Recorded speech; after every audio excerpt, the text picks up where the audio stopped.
Agency बच्चे क्या है आपका? इंडियन कॉन्ट्रैक्ट का एक्ट का स्पेशल कॉन्ट्रैक्ट्स में आता है। ठीक है। एजेंसी आपको पता है क्या? What is the contract of agency? सुना कभी कि एजेंट की तरह है, एजेंट है, ये प्रिंसिपल है? सुना है क्या होता है?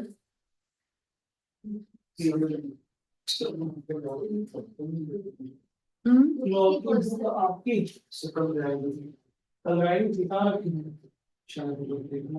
ये पढ़िए एक बुक। नहीं तो अकाउंट्स का है। ओके, और ठीक है। वेरी गुड, ठीक है। एजेंट क्या होगा? जो मैम जो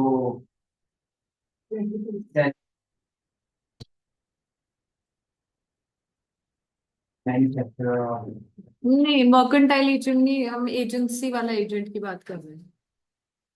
जो प्रिंसिपल को आपको ठीक है, गुड। हाँ जी दिव्यम। एजेंसी में एजेंट का मतलब क्या है?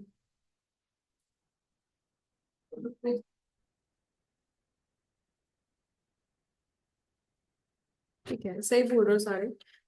कि जो कॉन्ट्रैक्ट ऑफ एजेंसी है ना, वो दो लोगों के बीच में, एक इंसान प्रिंसिपल और दूसरा कौन है? एजेंट है। ठीक है। और जो एजेंट है बेटा, वो क्या करता है? On the behalf of principal काम करता है। किसके बिहाफ पे काम करता है?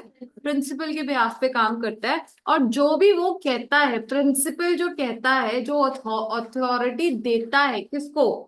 एजेंट को, कि तू इतना काम कर सकता है, स्कोप ऑफ अथॉरिटी डिफाइन कर देता है। तो agent is bound to work only within that authority scope. ठीक है। और उसके बदले उसको रिटर्न में क्या मिलेगा?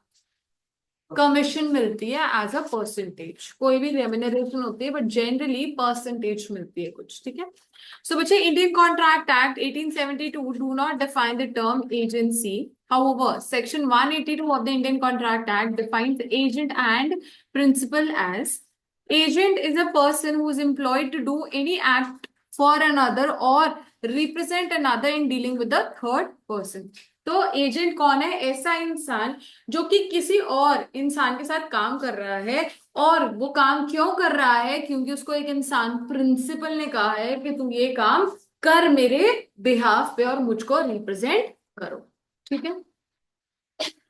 अब बच्चे, प्रिंसिपल कौन है? Means a person for whom such act is done और हु इज सो रिप्रेजेंटेड।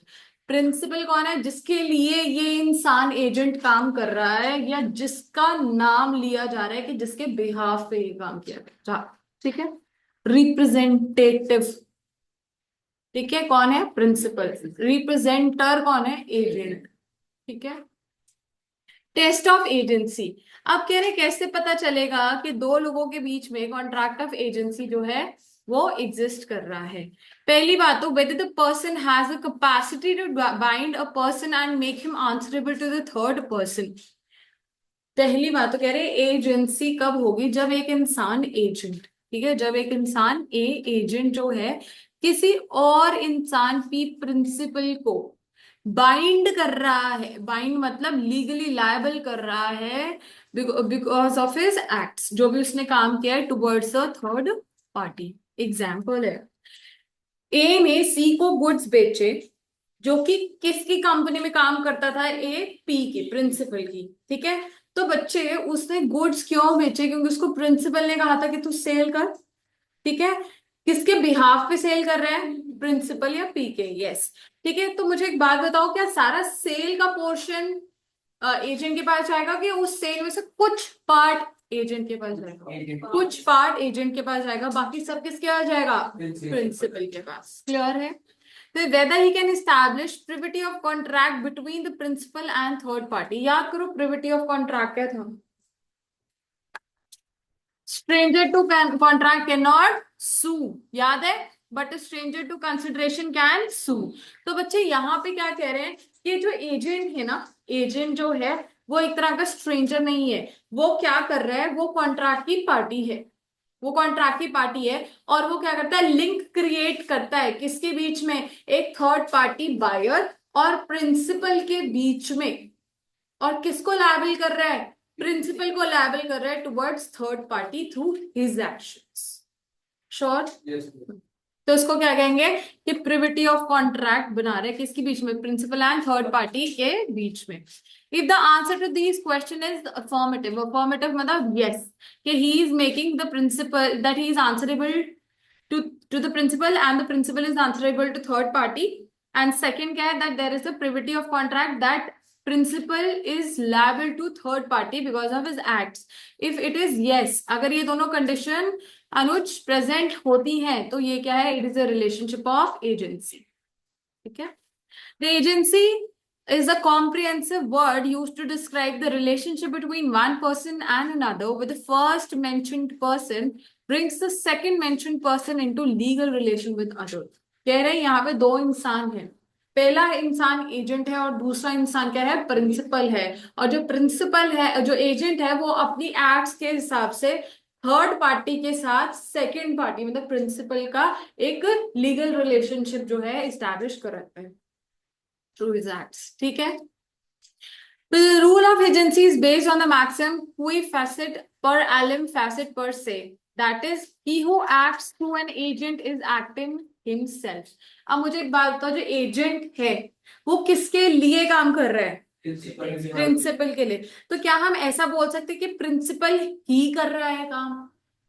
बच्चे जो एजेंट है ना वो सिर्फ क्या कर रहा है, अगर प्रिंसिपल ने कहा इसको गुड्स दे आ और इससे पैसे उठा ला, तो बताओ वो एक्ट किसके किसके नाम पे होएगी, प्रिंसिपल के नाम पे होएगी। समझ आ गई? तो ये लैंग्वेज क्या है, he who acts through an agent is acting himself. कि जो इंसान एजेंट के थ्रू काम कर रहा है तो वो कोई अलग इंसान नहीं है, वो क्या है, एक तरह से खुद ही एक्ट कर रहा है बट थ्रू एन एजेंट, अपना काम करवा रहा है उस इंसान से जिसका नाम क्या है, एजेंट। क्लियर है? Appointment and authority of agents बच्चे, who may employ an agent. देखो क्या कह रहे हैं, मतलब सिंपल भाषा में कि प्रिंसिपल कौन हो सकता है। सृष्टि, क्वेश्चन क्या है, who may employ an agent का मतलब क्या है कि प्रिंसिपल कौन हो सकता है। प्रिंसिपल बच्चे हमेशा मेजर होगा और साउंड माइंड का होगा और नॉट डिस्क्वालिफाइड फ्रॉम लॉ होगा। ठीक है, सो बच्चे according to section 183 any person who has attend the majority age of majority according to the law to which he is subject and who is of sound mind may employ and agent. thus a minor or a person of sound mind cannot appoint an agent। मतलब principal कौन नहीं हो सकता, minor और एक person of unsound mind principal नहीं हो सकता। ठीक है, तो वही है क्वालिफाइड कौन है, मेजर एंड साउंड माइंड। ठीक है, who may be an agent, now this is important, why this can be asked as a case study question. ये एजेंट कौन हो सकता है, अपने आप से नहीं बोल रही, एमटीपी में काफी टाइम से क्वेश्चंस पूछे जा रहे हैं लेकिन पेपर में नहीं आए अभी तक। सो देखो, एक ऐसा इंसान, कोई भी ऐसा इंसान जो कि क्या है बच्चे, माइनर है चाहे मेजर है, चाहे क्या है, हाँ, वो एजेंट हो सकता है। मतलब in short, can a minor be an agent? Answer is yes, a minor can be an agent. ठीक है यक्ष, क्या है आंसर, यस है। ठीक है, क्यों एजेंट हो सकता है, वो कह रहे हैं कि तुम किसी को, अब देखो वो तुम्हारी दुकानों में छोटू कभी देखे काम करते, छोटे बच्चे होते हैं जो, ठीक है, 14-15 साल के, कर लेते हैं, हाँ, तो कह रहे कर सकता है मेरे भी हाथ में वो सामान दे सकता है आगे और मैं उसको कुछ ना कुछ सैलरी दे सकती हूँ, बिल्कुल दे सकती हूँ, अलाउड है ना, 14 ईयर्स वाले बच्चों को हम काम पे रख सकते हैं, बिल्कुल रख सकते हैं। ठीक है, तो बच्चे मुझे एक बात बताओ, अगर ऐसा एजेंट है जो कि क्या है, माइनर है, क्या है, माइनर है, क्या बच्चे वो कभी भी लाइबल होगा for the acts? Answer is no, why, because minor can never be held liable for any of principals act और हिज एक्ट। ना ही अपनी एक्ट के लिए लायबल है वो, ना ही किसी और पार्टी की एक्ट्स की वजह से लायबल है। ठीक है, हाँ, तो उसकी लायबिलिटी कितनी है, जितना, मतलब जितना उसने पैसा किसी से लिया बस उतना ही देने लायक है वो, उससे ज्यादा नहीं। अगर अब एक से सपोज एक एग्जांपल है, क्वेश्चन तुम्हारी इसका भी है और एमटीपी का भी, बस थोड़े फैक्ट्स डिफरेंट है, सिर्फ क्रक्स समझ लो। एक मेजर है, और मेजर नहीं सॉरी प्रिंसिपल है, उसने से सपोज माइनर को कहा कि तू मेरी जो गाड़ी है ना ये 2.5 लाख से कम की ना बेचियो। अब वो जो है, सेम एग्जांपल, वो जो है बच्चा, माइनर जो है उसको उससे ज्यादा में भी बेच सकता है और 2.5 लाख तक भी बेच सकता है, क्योंकि स्कोप ऑफ अथॉरिटी क्या कह रही है, 2.5 लाख गाड़ी बेच दो। अब उस माइनर ने क्या किया बेटा, इसी हिसाब से 2 लाख में बता देती हूँ कि गाड़ी बेच दी। अब क्वेश्चन है कि क्या प्रिंसिपल वो 50,000 का लॉस माइनर से रिकवर कर सकता है, तो आंसर इज नो। वो कितना रिकवर कर सकता है, ओनली 2 लाख। कितना रिकवर कर सकता है, 2 लाख ओनली। ठीक है। Why, because minor can never be held personally liable. वो कह रहे हैं, अब इसके पीछे रीजन क्या है, कह रहे तुम बेवकूफ हो, तुम पागल हो कि तुमने एक बच्चे को, एक माइनर को जो है काम पे रखा है। अब रखा है तो फिर ठीक है, भुगतो। क्लियर है, अब इसको रीड करते हैं। According to Section 184 of the Act, any person may become an agent, that is, even a minor or a person of unsound mind may become an agent, and the principal shall be bound by his act. Whose act? Agents Act. कौन liable होगा, principal liable होगा। चाहे person क्या है, unsound mind का। अब तुम्हारे को कहीं पे ना इसके अंदर एग्जाम्पल अनसाउंड माइंड का, ना कहीं एमटीपी आरटीपी में दिखेगा, लेकिन अब प्रोविजन कह रही है ना कि अगर वो माइनर है चाहे वो अनसाउंड माइंड का है, क्या वो एजेंट हो सकता है। Yes yes ma'am. और उनकी एक्ट के लिए लायबल कौन होगा, Principal. Very good. ठीक है, but as a rule of caution, minor और person of unsound mind should not be appointed as an agent because he is incompetent to contract, and in case of misconduct और negligence the principal shall not be liable to proceed against him. किसके against case नहीं कर सकता फिर principal, minor के against, मतलब agent के against नहीं कर सकता, माइनर है चाहे अनसाउंड माइंड का पर्सन है। तो कह रहे हैं वैसे तुम्हारे को खुद ही सोचना चाहिए, कॉशन है मतलब कि you should not do this thing, that you should not appoint a minor or a person of unsound mind as a agent. Clear. Example ये हमने पढ़ लिया। ठीक है, यहाँ पे shall have no right against Q, Q1 है minor agent, claiming compensation. Why? Because he is not obeyed the instruction. Since Q is a minor and a contract with the minor is void ab initio, that is void from the very beginning. Clear है। Consideration not necessary. अब क्या कह रहे हैं, कह रहे हैं अगर हमें कॉन्ट्रैक्ट ऑफ एजेंसी है, कॉन्ट्रैक्ट ऑफ एजेंसी का मतलब ये है कि किसी को आपने अपॉइंट किया एज एन एजेंट, तो कह रहे हैं क्या रिटर्न में उसी टाइम पे सिर्फ उसको क्रिएट करने के लिए, बात समझो, एजेंसी का कॉन्ट्रैक्ट क्रिएट करने के लिए क्या कोई कंसिडरेशन रिक्वायर्ड है, तो कह रहे हैं नहीं, कह रहे हैं नहीं। ठीक है ना। एजेंट आपको अपने आप को प्रेजेंट कर रहा है टू बी एम्प्लॉयड, सो उस टाइम पे अगर आपने कंसिडरेशन फिक्स नहीं भी की ना, तो even then that is absolutely fine. So no consideration is required to create agency.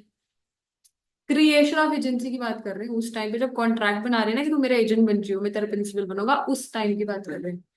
Clear है। देखो बच्चे, according to section 185 no consideration is necessary to create agency. Acceptance of the office of an agent is regarded as a sufficient consideration for appointment.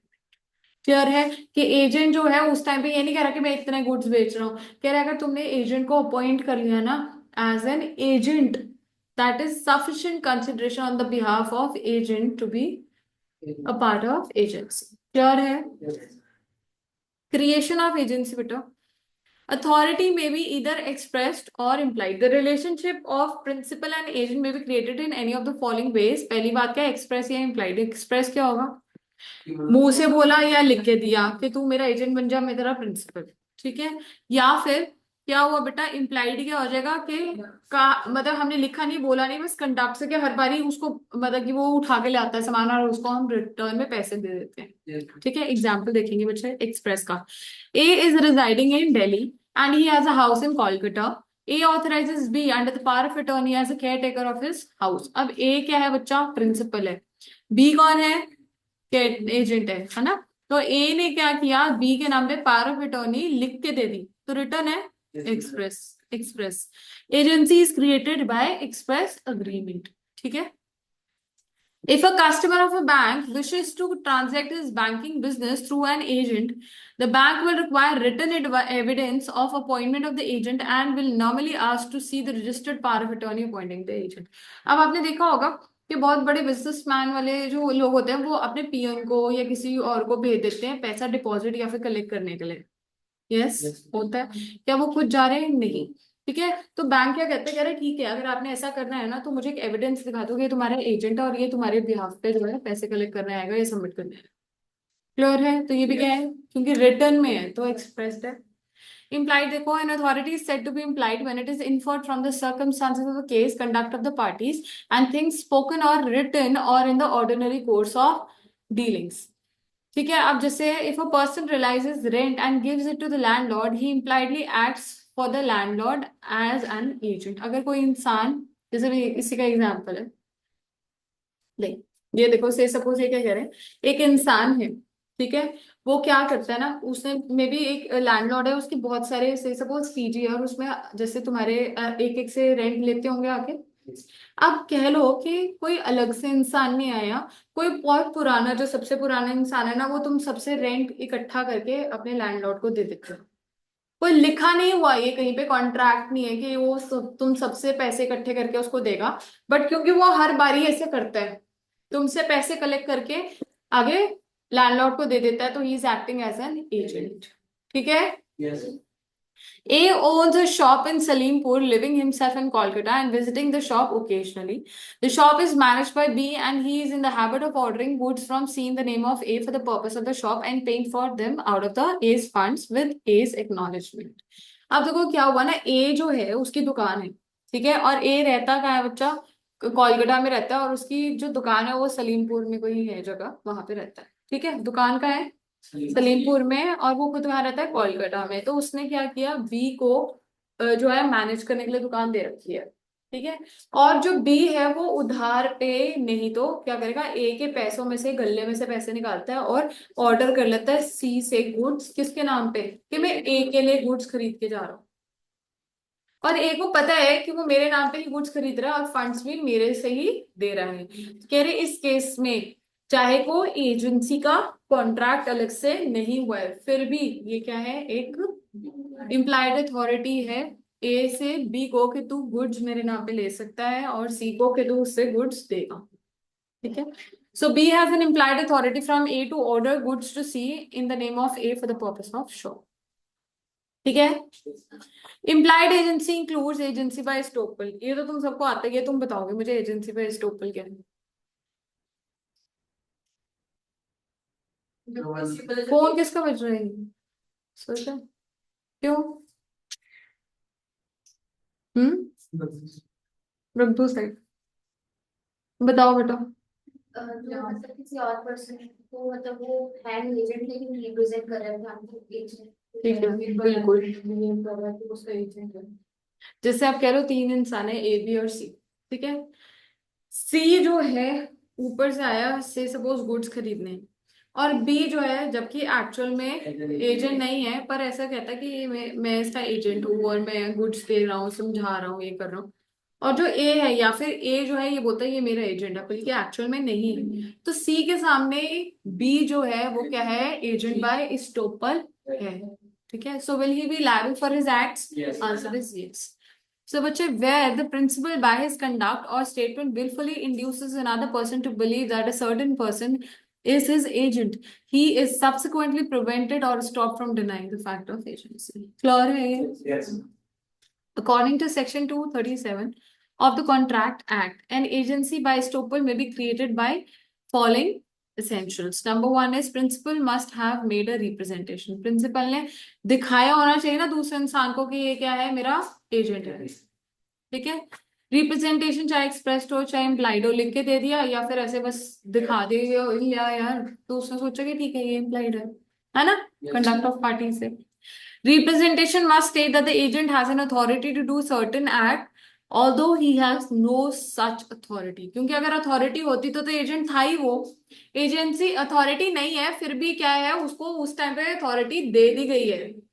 ठीक है, the principal may have induced the third party by such representation, और third party C को हमने कहा, मतलब वो contract ही क्यों हो पाया, क्योंकि बी जो है एजेंट बन रखा था बीच में।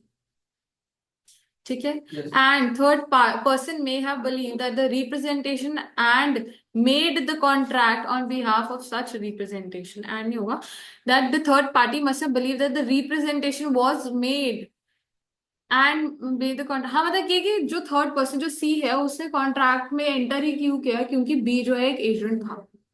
अगर उसको फर्क नहीं ना पड़ता कि बी जो है एजेंट है कि नहीं है, और फिर भी वो कॉन्ट्रैक्ट करता है, तो फिर वहां पे स्टोपल नहीं आएगा। ये पता है ना आप सबको?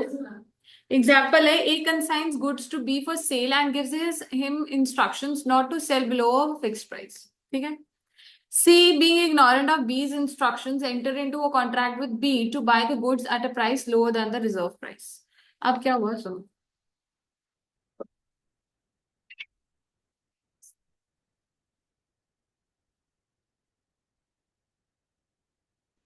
क्या है? A कंसाइनर है, B कंसाइनी। ठीक है। A कौन है? कंसाइनर है। कंसाइनर कौन होता है?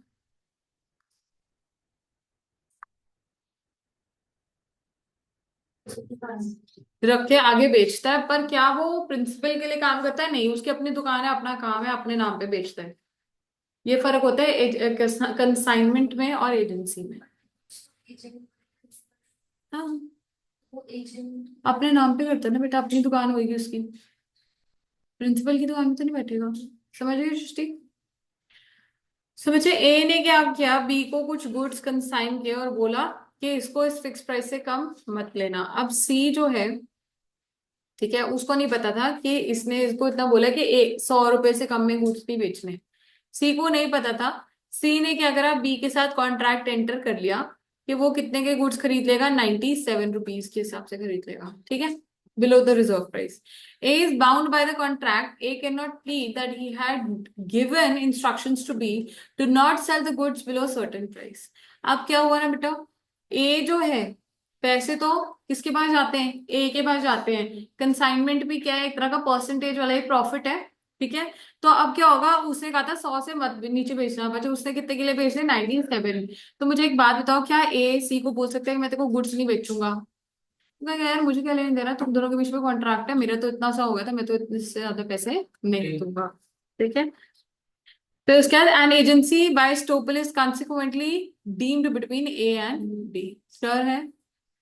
एक और एग्जाम्पल है, Spiel, the principal has for several months permitted Sunil to buy goods on credit from Prasad and has paid for the goods bought by Sunil. Pial cannot later refuse to pay Prasad, who has supplied goods on credit to Sunil in the belief that he was Pial's agent and was buying the goods on behalf of Pial. कह रहे हैं P जो है principal था, ठीक है, जिसने क्या किया था, सुनील को अलाउ किया था कि वो किससे गुड्स बाय कर सकते हैं, प्रसाद से क्रेडिट पे। ठीक है। अब उसके बाद भी ना बच्चे, जो ये है सुनील है, उसने बाद में भी गुड्स जो है किससे खरीद लिया, और प्रसाद से।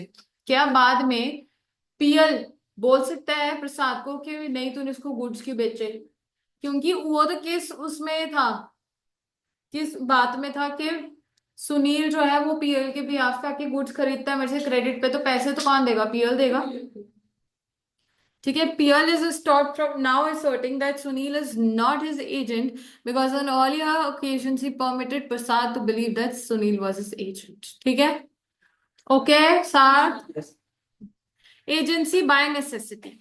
बेटा कह रहे हैं अगर कोई ऐसे नेसेसिटी वाले सर्कमस्टांसेस, इमरजेंसी एकदम से आ जाती है, तो उस केस में कह रहे हैं अगर एक इंसान को क्या करना चाहिए, अगर कोई अथॉरिटी नहीं भी है ना उसके पास, उसको उसमें भी एक्ट करना चाहिए, ताकि वो क्या कर सके, जितने लॉसेस हैं उसको अवॉइड कर सके। ठीक है। चाहे उसके पास एजेंट, चाहे उसके पास वहां पे क्या है, अथॉरिटी है भी है कि नहीं है। ठीक है। Agency of necessity arises when some emergent circumstances, emergency of a person is authorized to do what he can do in ordinary circumstances। Agency तो क्या होता है, एजेंट को आप ये बोल जाते हो कि नॉर्मल में इतने तो गुड्स इतने तक के बेच सकता है, ये तो क्या ऑर्डिनरी कोर्स में है। लेकिन कह रहे हैं जब एजेंट जो है, thus where an agent is authorized to do certain act and while doing such an act emergency arises। Goods बेचता था, अब एकदम से क्या, वो फ्लड आने वाला था, उसको अथॉरिटी नहीं थी कि वो गुड्स को उठा के कोई वेयर हाउस में स्टॉक कर दे, या फिर कह लो पानी आता था तो उसने वो वाटर लॉगिंग खत्म करा के उसके अंदर फिक्स करा दिया, उसको तो पैसे खर्च हुए होंगे। Yes, madam. अथॉरिटी नहीं थी पर फिर भी उसने कर लिया, क्यों, वाई, बिकॉज ऑफ इमरजेंसी। ठीक है। सो कह रहे he acquires an extra ordinary और special authority to prevent his principal from loss. Loss हो जाता ना, नहीं तो वो रोकने के लिए वो कुछ भी कर सकता है, मतलब ऑर्डिनरी कोर्स में अगर इमरजेंसी आ जाए, सिर्फ तब। Yes. तो उसके घर में आ रहा है तो थोड़ी ना तुम घर ठीक कराओगे। ओके। एग्जाम्पल है, Raja has a large farm on which Shyam is a caretaker, ठीक है। तो राजा कौन है, प्रिंसिपल है, श्याम कौन है, केयर टेकर है। तो अब मुझे बताओ, राजा जो है वो कहाँ है, कनाडा में बैठा है, और श्याम जो है वो सिर्फ केयर टेकर है। अगर वहां पे उसके लॉन में उसका काम क्या है कि उसे काटना है, साफ सुथरा करना है, पानी देना है, अगर फार्म की बात हो रही है ना। अब उसमें अगर आग लग जाएगी तो क्या श्याम आराम से पीछे बैठ जाए कि मेरे पास तो अथॉरिटी है ही नहीं फार्म को बचाने की? नहीं, तो कह रहे he must take all the reasonable actions to avoid any such loss. So कह रहे Shyam becomes an agent for necessity for Raja so as to save the property from being destroyed by fire. Raja will be liable for any expenses to Sham incurred to put the fire and save the farm from destruction during Raja's absence. Clear है? Yes. Agency bye operation of law.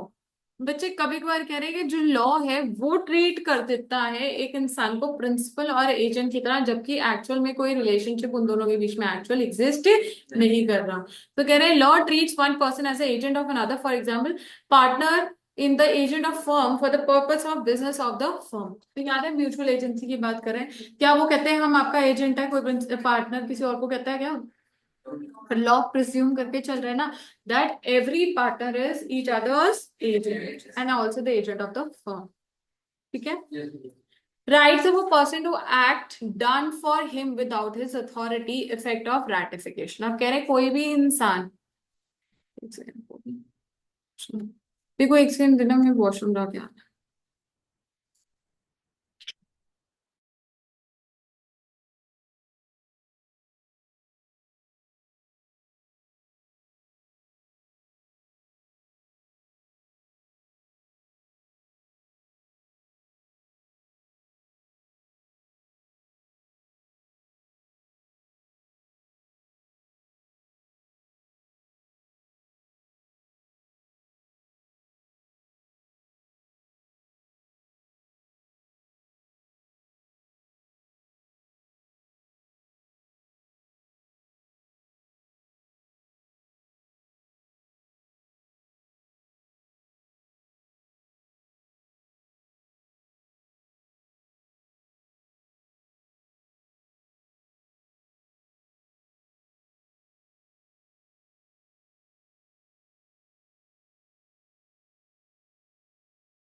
Which a person's rights of person as to act done for him without his authority.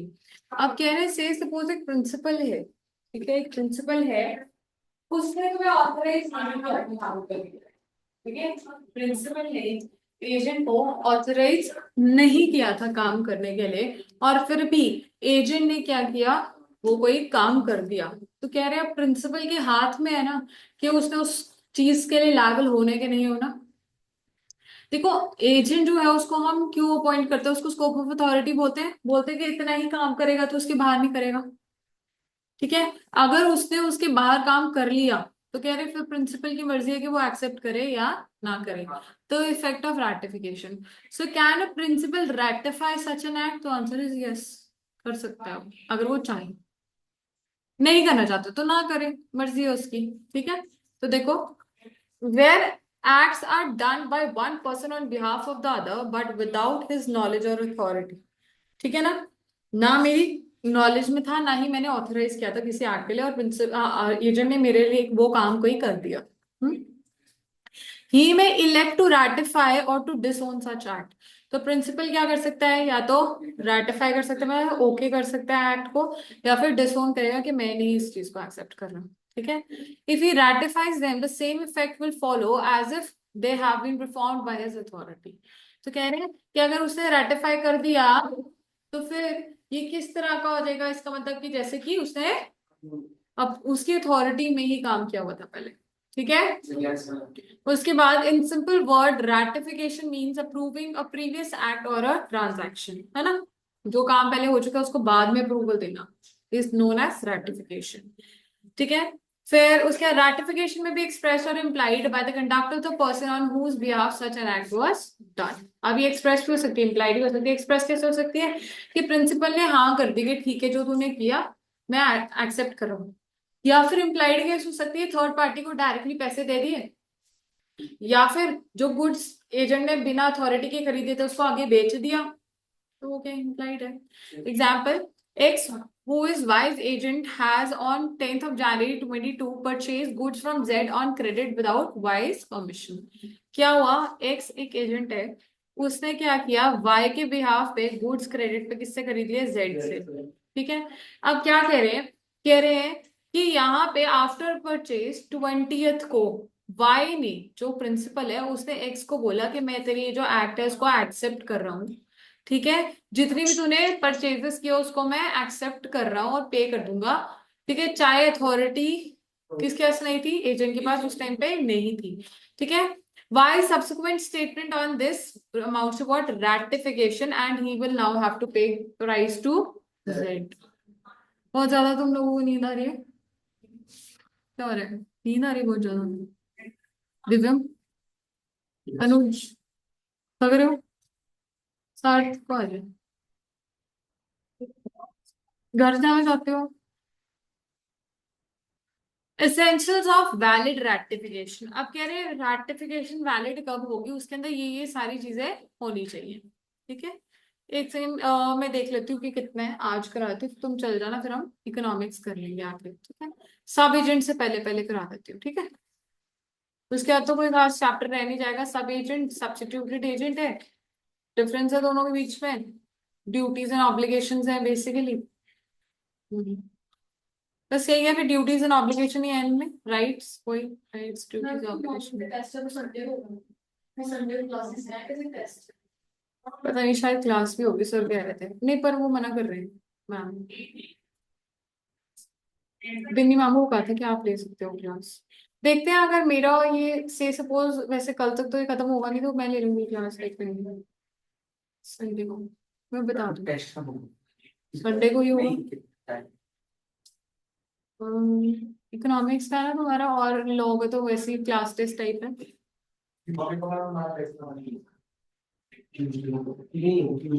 हाँ तो तुम Sunday को आके दे सकते हो test. सो एक घंटे के आसपास का इकोनॉमिक्स का होगा, और मैक्सिमम वही 40 मिनट्स का लो, 2 घंटे में हो जाएगा, मतलब फ्री हो जाओगे।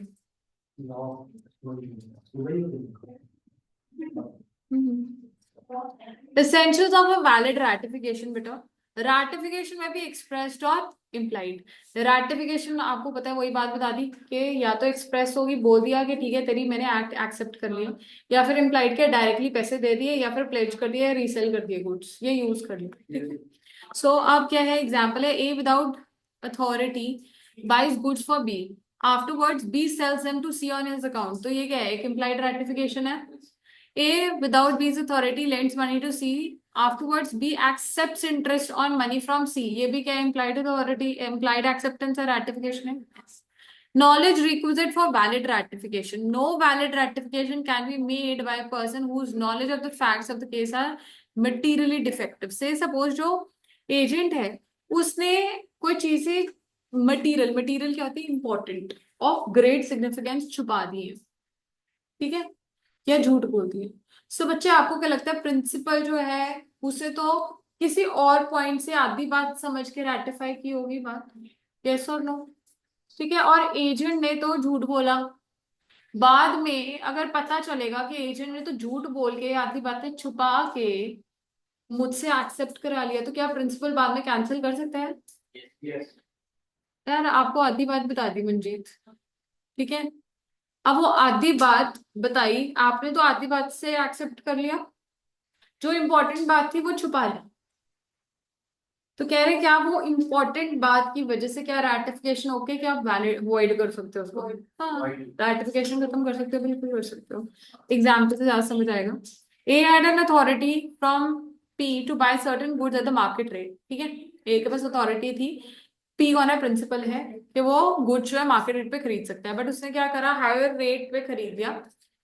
समझो, सिंपल सी बात किया ना, प्रिंसिपल ने एजेंट को कहा था कि तू गुड्स खरीद सकता है, जो भी मार्केट में रेट चल रहा है उस पर खरीद सकता है।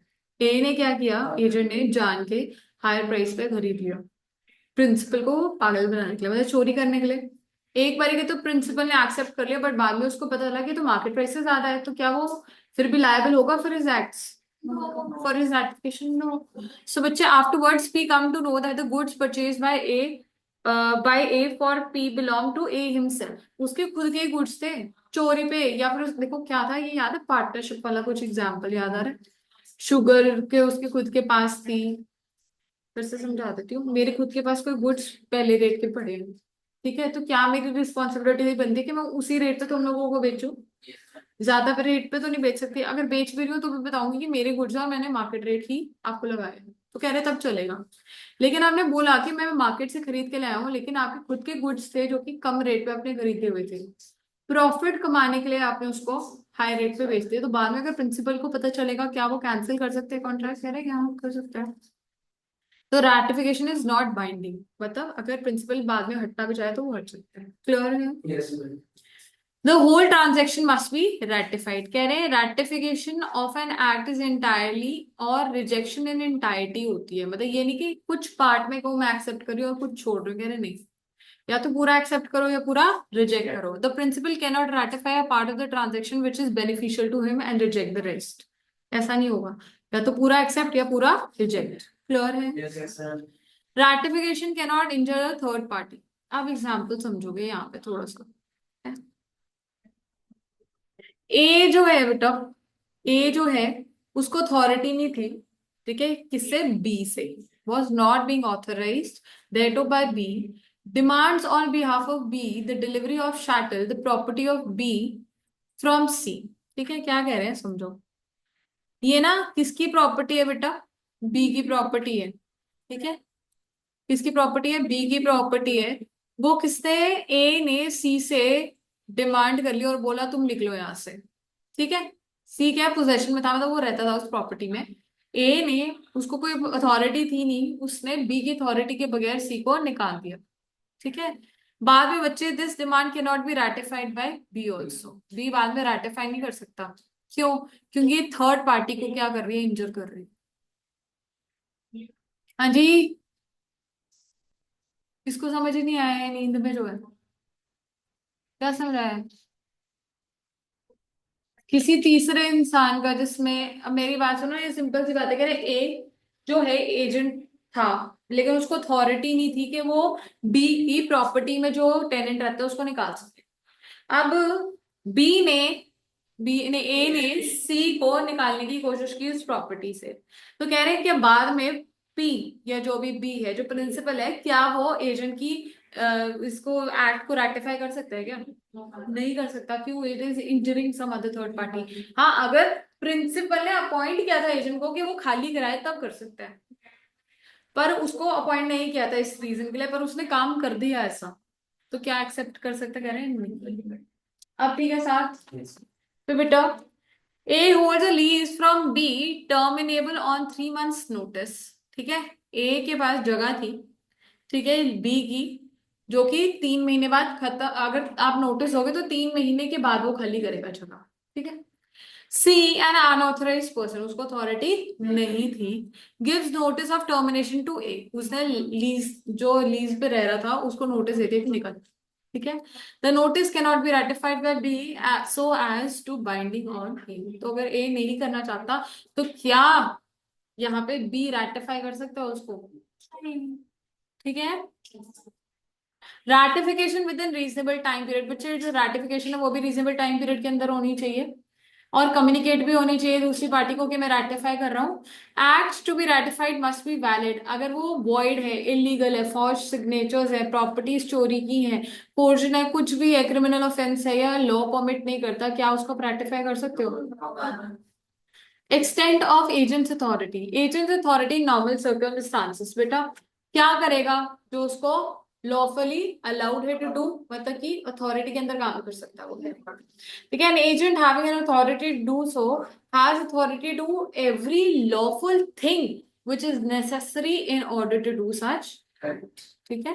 An agent having an authority to carry on the business has the authority to even to every lawful thing necessary for the purpose or usually done in the course of conducting such business. Say suppose अब जो business है वो confectionery का है, तो सामान खरीदना, बेचना, और यूजुअली इसे थोड़ी देर के लिए उधार पे वो लिखवा जाते हैं कोई पेमेंट के लिए, वो लिख लेना। कह रहे हैं ये सब चीजें जो नॉर्मली करते हो वो अगर कर रहे हो तो अलाउड है, वो अथॉरिटी के अंदर ही माना जाता है आपके। ठीक है। एग्जाम्पल देखेंगे बेटा। ए जो है उसने, ए जो है वो क्या है? एजेंट है। ठीक है, किसका? बी का। बी कहाँ रहता है? लंदन में रहता है। उसने ए को क्यों अपॉइंट किया कि उसके जितने भी घर है ना, to recover Mumbai at debt due to B. अब बी ने किसी से पैसे लेने थे, ठीक है, कहाँ पे? मुंबई में। रहता कहाँ है वो खुद? लंदन में। उसने कहा कि यार सुन ए, तू मेरे लिए ना, जो मैंने पैसे लेने हैं ना किसी से मुंबई में, वो तू निकलवा। ठीक है। A may adopt any legal process to the purpose of recovering the debt and may give a valid discharge for the same. तो ए क्या कर सकता है? लीगल नोटिस दे सकता है, घर में जाके उनको रिक्वेस्ट कर सकता है, फोन कर सकता है। क्या डंडे लेके उनका सिर फोड़ सकता है या बंदूक से गोली मार सकता है? नहीं। अनलॉफुल एक्ट नहीं कर सकता, बट क्या लीगल एक्ट कर सकता है? बिल्कुल कर सकता है। A constitutes B as his agent to carry on his business of a shipbuilder. ठीक है। A ने B को अपॉइंट किया कि तू शिप आके बना मेरी। ठीक है। B में परचेज टिम्बर और any other material and hire workman for the purpose of carrying on the business. तो कह रहे हैं कि जो B है, अब B ने अगर शिप बनानी है, मेरी बात सुनो, हम ठेकेदार को लेते हैं, ठेकेदार जो है आगे से पेंटर को भी बुला लाएगा, वो सफाई वाले को भी बुला लेगा, प्लम्बर को भी, इलेक्ट्रिशियन को, सबको बुला सकता है अपने आप से, वुड वाले को, सबको बुला सकता है। यस, कारपेंटर को। तो कह रहे हैं वो सारी चीजें आप बुला सकते हो। तो ऐसे ही जो बी है वो टिम्बर परचेज कर सकता है, मटेरियल्स परचेज कर सकता है, हायर कर सकता है वर्कमैन को for the purpose of completing the ship. Clear है? Agent's authority in case of emergency हम ऊपर ऑलरेडी कर चुके हैं, बस यहाँ पे थोड़ा सा डिटेल्ड में ऊपर कर चुके हैं ना हम बेटा। क्या था बताओ? Agents authority in case of emergency that he must take all reasonable steps to avoid the losses, ठीक है, ऑफ द प्रिंसिपल। बट उसकी कुछ कंडीशंस हैं। कह रहे हैं कि वो इमरजेंसी कब इमरजेंसी कहलाई जाएगी, तो उसको यहाँ समझाया हुआ है। ठीक है। लेंस क्लियर नहीं लग रहा मुझे।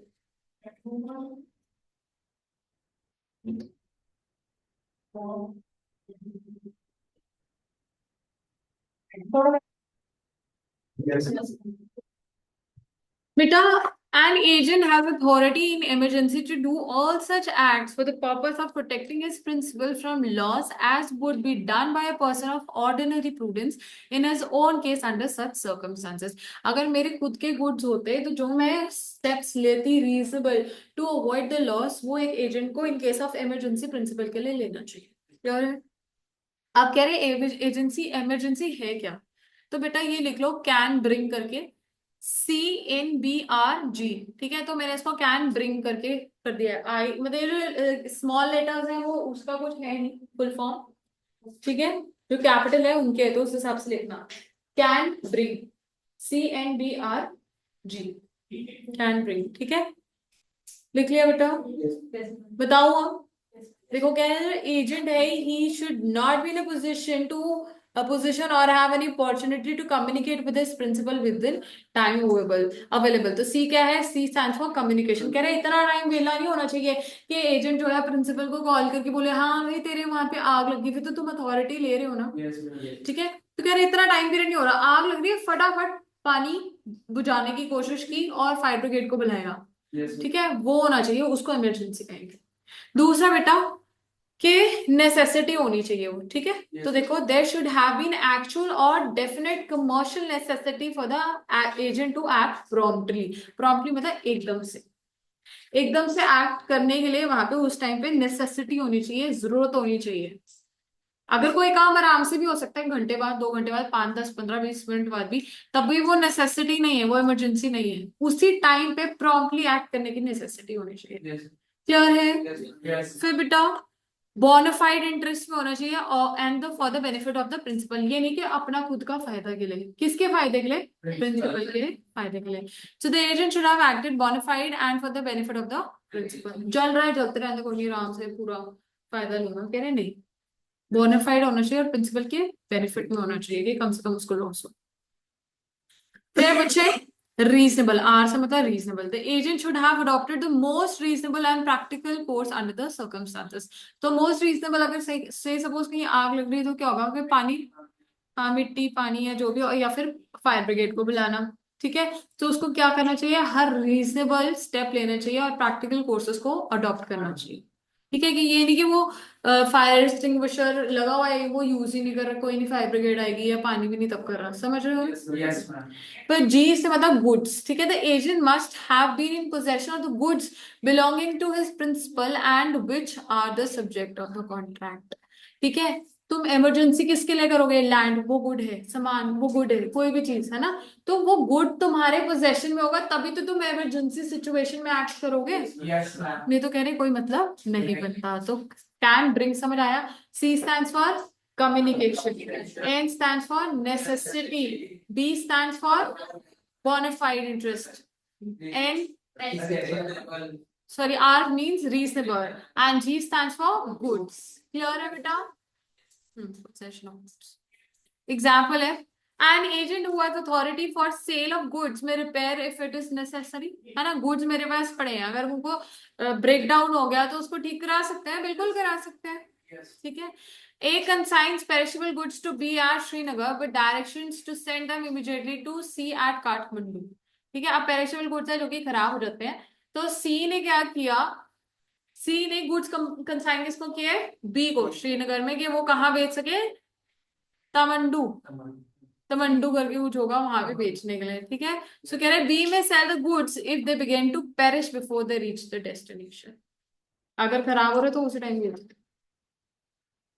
सब एजेंट बेटा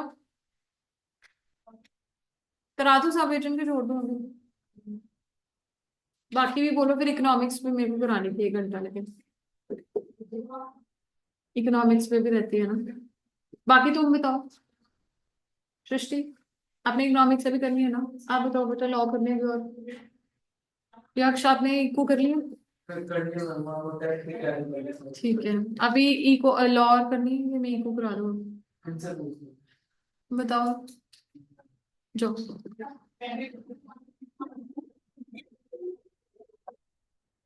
लास्ट